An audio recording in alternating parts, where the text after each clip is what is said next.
Bugungi mavzuda dorilar haqida gaplashamiz. Men uchun bir tomondan qiyin, bir tomondan oson bo'lgan mavzu. Bilasizmi, tibbiyotda eng oson narsa, endi bilamingiz bo'lsa, oson narsa dori yozib berish. Men shu o'rinda boshqa mutaxassislarga havasim keladi-da. Chunki siz kelasiz, shikoyatingizni aytasiz, taxminiy tashxisni qo'yadi va uni tasdiqlash uchun sizni analizga yuboradi. Boring, mana bu analizdan o'tib keling. Shunga qarab analizingiz ko'radi, tashxisi tasdiqlanadi. Tasdiqlangandan so'ng sizga dorini yozib beradi. Shu bilan muammo hal. Dorini ichasiz, yaxshi bo'lib ketadi. Chunki bu tanani dardi. Tanani dardi. Shuning uchun boshqa mutaxassislarga bir tomondan havasim keladi. Boshini og'ritayotmaydi bir soatlab gapirib.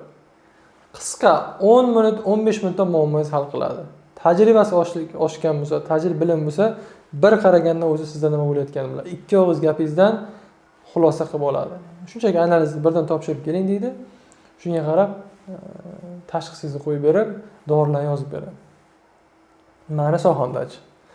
Meni sohamda bu juda qiyin narsa. Nimaga? Chunki odamning o'zini kuchi yetsa, o'zi fikrlashi, inson ongi o'zida bo'lsa, dori shart emas. Dorisiz ham tuzalib ketsa bo'ladi. Lekin hamma ham bunday imkoniyatga ega emas. Hammaning organizmi, hammaning fikrlashi, hammaning muammosi, hammaning genetikasi har xil. Shunaqa bo'ladi, misol uchun antidepressantda yozaman. Doktor dabdalami chiqardi deydi. Aytadi ba'zi doktor ta'sir qilmayapti deydi. Doktor zo'r foyda berdi deydi. Hammada har xil. Bitta dori 3 xil odamga 3 xil reaksiya beradi ba'zan. Bizning dorilar shunaqa. Kimdir uyqusizlikda, mana ikkita bemor keladi, uyqusizlikdan uxlolmayapman deydi. Ikkalasiga ham uxlatuvchi preparat yozaman. Ikkalasi ba'zi bittasi aytadi zo'r uxlamaydi, bittasi umuman uxlaman deydi. Battar uyqumni qochir deydi. Bizning dorilar afsuski shunaqa. To'g'ri, nisbatan aytilgan ta'siri kuchli, ko'proq, lekin nojo'ya ta'siri ham bor, chunki bu bar miya bilan, ruhiyat bilan bo'layotgan narsa-da. Bu katta bir murakkab jarayon hisoblanadi. Shuning uchun ba'zan dori yozishga ham o'ylanib qolaman. Imkon qadar men dorilarni kuchsizrog'idan boshlayman.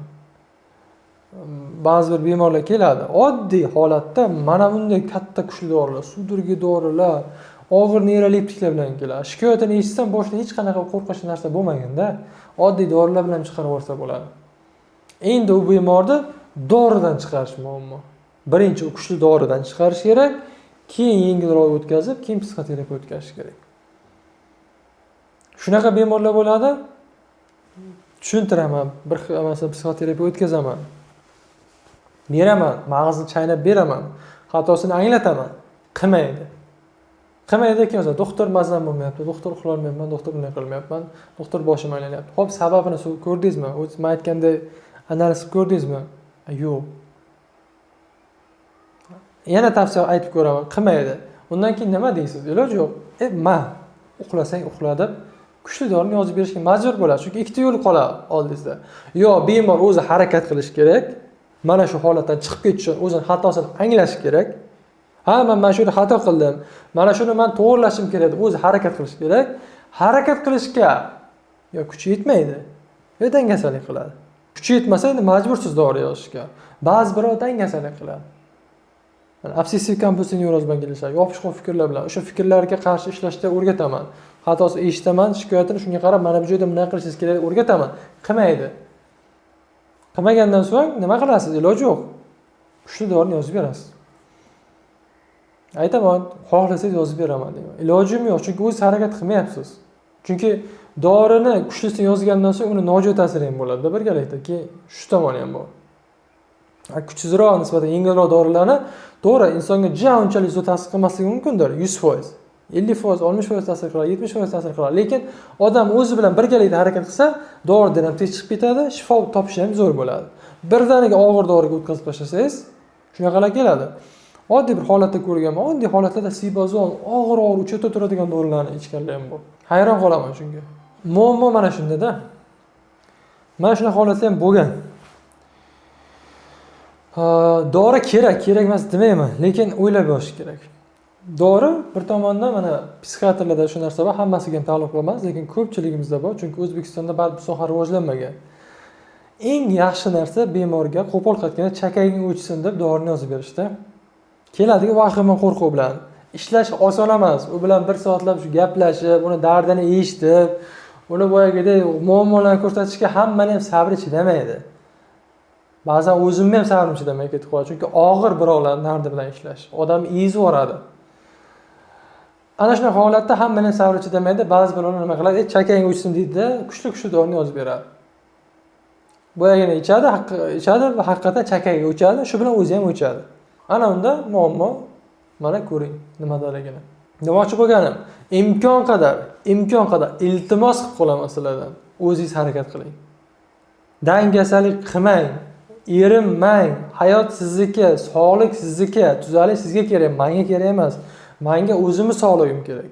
Men buni bekorga jon ko'tarib gapirmayapman. Harakat qilsangiz, dorisidan tuzalsangiz bo'ladi, faqat fikrlash kerak. Mana shuni ishlating, tuzalib ketasiz. Dangasalingiz yenging, sport bo'lsa sport, o'sha xarakter bo'lsa xarakter bilan o'zgartirish kerak. Harakat qiling. Bo'lmaganda ichish kerak, majburlikdan. Dangasalikdan emas. Dori sizni dangasaligingizni yopishga xizmat qiladi.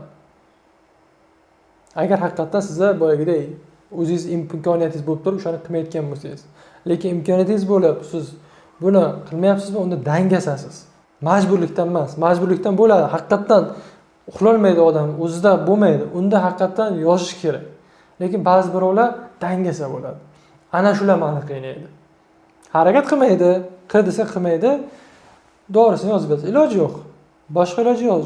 Ilojingiz yo'q, chunki uni qalbiga, uni ruhiyatiga men ega emasman. Men o'zimning qalbim, o'zimning ruhim bor. Men uni qalbini, ruhini boshqara olmayman. Uni Xudoyim taolo boshqaradi.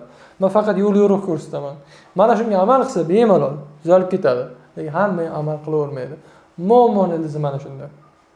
Mana shuni to'g'rilasak, hammasi yashab ketadi. Shuning uchun diqqat bilan e'tiborli bo'ling.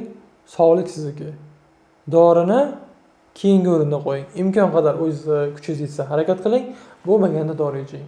Mana shunda yaxshi bo'ladi. Sog' bo'ling, salomat bo'ling.